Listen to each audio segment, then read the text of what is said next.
Where do you go if you want to know what makes the world spin around?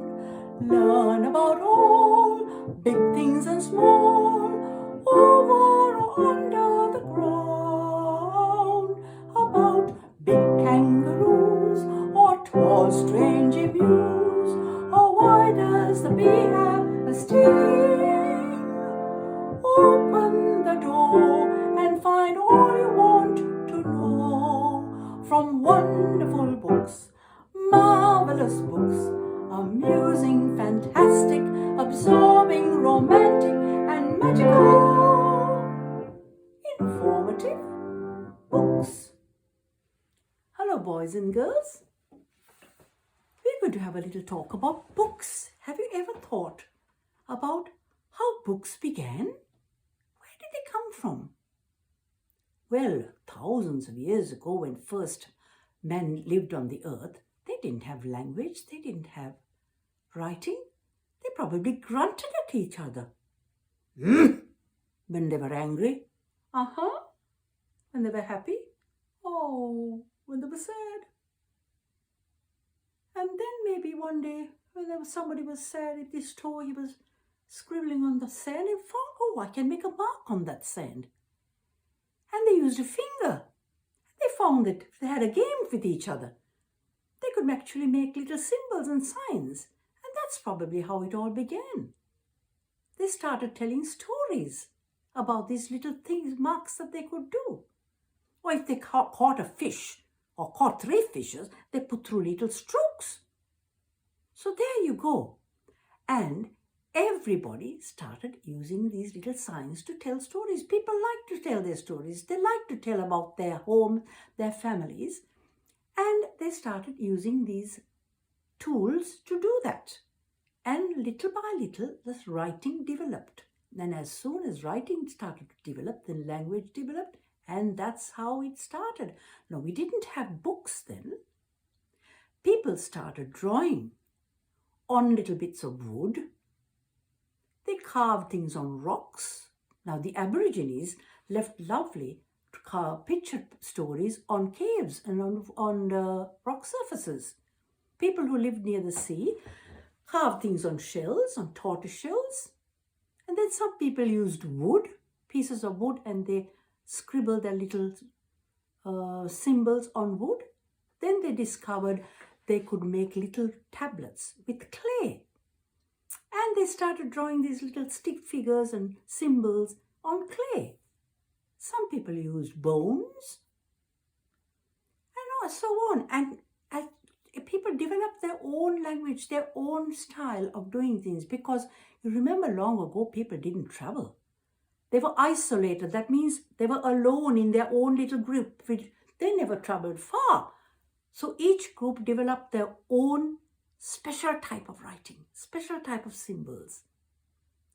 And it grew, and gradually language skills and the writing skills began to develop. And one day a person discovered that he used this plant called the papyrus plant. He soaked it in water, added other things into it, then he rolled it up and dried it in the sun. And he found it was this lovely thing, and he could write picture stories on this. And papyrus rolls up, they're scrolls. They were called scrolls. And a lot of people wrote their stories on these scrolls. And as time went on, these people got very rich. Queens and lords and ladies didn't write on ordinary scrolls. They put their scrolls in beautiful containers. There, I'm going to show you one of these containers. Here's the papyrus scroll. They will put it in these beautiful containers. That's how it was delivered. But that's only the rich people. And other people who were very good at language and writing were the monks. They were priests and monks, and they were learned people. And they learned, and beautiful handwriting they did on these scrolls and this new kind of paper called parchment. It was made out of goat skin. Somebody found out how to make stretched goat skin and make this.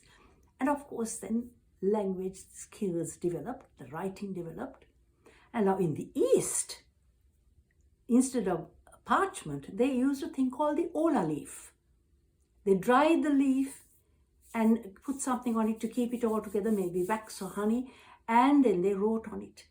And because the leaves were small and they flew about, they put pieces of wood on either side and tied them together with a string to keep them together. And I have one, the actual ola leaf there. There's a piece of wood and there are the leaves, the ola leaves with the messages written on it.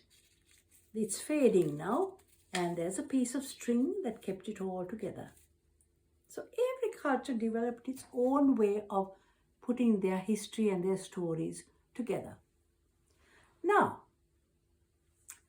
then the first, this is a secret, the very first people who learned to write properly and develop a writing skill were called the Sumerians.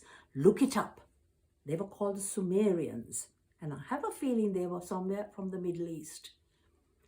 Then a Chinese man, I think his name was Kai Lung. He used to work for the Chinese emperor. He discovered paper, how to make paper. He soaked some sort of bark, mixed it with old fishing nets and bits of rag, and nearly got it into a pulp and pressed it out together. And that was how the first paper was made. It must have been very rough then, but then little by little it was refined and made nice. And then people were able to, by this time, the scripts and the handwriting became better, and they were able to write their stories properly on paper. Then a little while later, another clever man came along and invented the printing machine. The symbols were put on tiny little bits of metal, all arranged, and all they had to put was a paper and print it. Then hundreds of pages were able to be printed at once, and books took off. See, that's how books began. And now we have dozens and dozens and dozens of books we can read. Now, I would like you to do something when you have a bit of free time, if you want to. You could draw a scroll, make a scroll. If you want, you can make your own paper, but that's hard. You'll have to ask Mum or Dad to help you and look it up. But then you use clay or a bit of polyfiller and make a small tablet and draw your own little picture story on it. Or just use a normal piece of paper and draw a stick picture story. Find a smooth rock or a piece of bark that has fallen off from a gum tree and paint your own picture story on it. That's something that you can do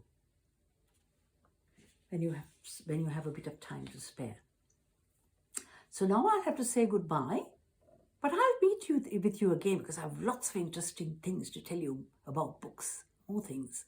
So for the moment, bye-bye.